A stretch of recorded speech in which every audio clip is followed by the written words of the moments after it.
Assalamualaikum, bertemu kembali dalam channel Nazira Nasir. Okey, untuk episod kali ni disebabkan aku nak masuk ke rumah baru, aku nak ukur aku punya ketinggian lansir untuk aku pasang rod lansir. Jadi apa yang kita perlukan sebenarnya untuk nak pasang lansir ni ada dua je, knot, lepas tu kita perlukan measure tape. Okey, jom. Pertama sekali, apa yang korang perlu pastikan lansir jenis apa yang korang nak pasang. Cara nak ukur lansir, dia ada dua metod lah. Yang ni yang basic lah. Sama ada kita nak start daripada bawah, tapi kalau kita start daripada bawah, kita nak kena baca dekat atas. Yang ni kita perlukan tangga, tapi biasanya aku daripada atas ke bawah. Okay, apa yang perlu kita buat, kita tarik sepanjang yang boleh lah. Okay, kita tarik, lepas tu kita lock. Okay, lepas tu kita pun ukur macam biasa. Okay, start daripada atas ni. Tengok kita punya jenis ceiling ataupun dinding.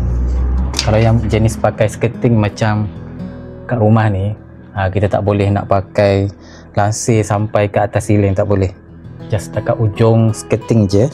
Dia jatuh benda ni tak apa, janji kita punya tangan ni kita dah stay dekat sini, jadi dia tak berganjak lah. Nak bawah ni pun tak ada masalah. Jadi berapa dia dapat? 284. Jadi kita tulislah dekat knot.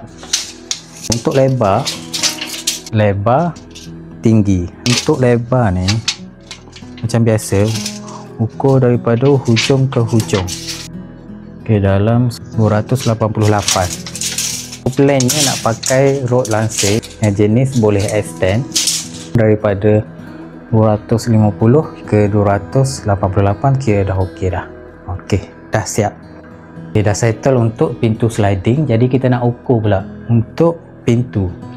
Jadi aku ada dua option, sama ada aku nak pasang dekat dalam frame ni ataupun dekat luar bahagian frame. Jadi kita kena ukur dua-dua lah. Jadi macam ni kita kena lebihkan dalam 7 cm macam tu lah.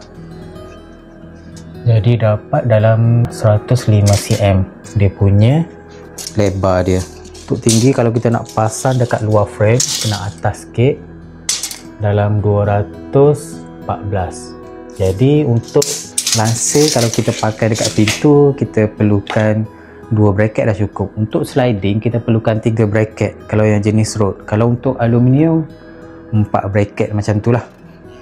Jadi kita dah dapat ukuran. Untuk dalam pula, di ukuran dia memang lain-lain, berbeza ikut lansir jenis apa kita nak pasang. Okey, yang ni 81, yang ni 204 cm. Settle lah. Untuk bahagian pintu, kebiasaannya untuk pintu rumah dengan pintu lain-lain dia akan sama je. Jadi jom kita ke bahagian dapur pula. Jom. Okey, untuk bahagian dapur aku plan nak pasang zebra blind. Jadi apa yang kita perlu ukur, macam biasa juga kita perlu ukur lebar dengan tinggi. Jadi macam biasa, kita tengok dua frame dalam 4 kaki macam tu dia punya lebar. Tu yang atas ni korang kena tengok balik lah, sebab frame dia ni tak tinggi sangat sebenarnya yang atas ni. Lepas tu ukur dalam 180. Jadi korang tengok lah, masa nak buat pembelian tu korang kena tengok anggaran saiz yang ngam-ngam. Biasanya dia ada yang jenis standard size dengan yang custom, tapi biasanya kalau kita ukur kita akan dapatlah beberapa saiz yang standard. Jadi kita just ikut je. Jadi itu saja untuk episod kali ini. Kita just ukur dulu sebelum kita buat order dan kita pasang. Jadi nantikan episod yang seterusnya. Terima kasih kerana menonton Nazira Nasir. Jangan lupa komen, like dan subscribe saya punya channel. Terima kasih.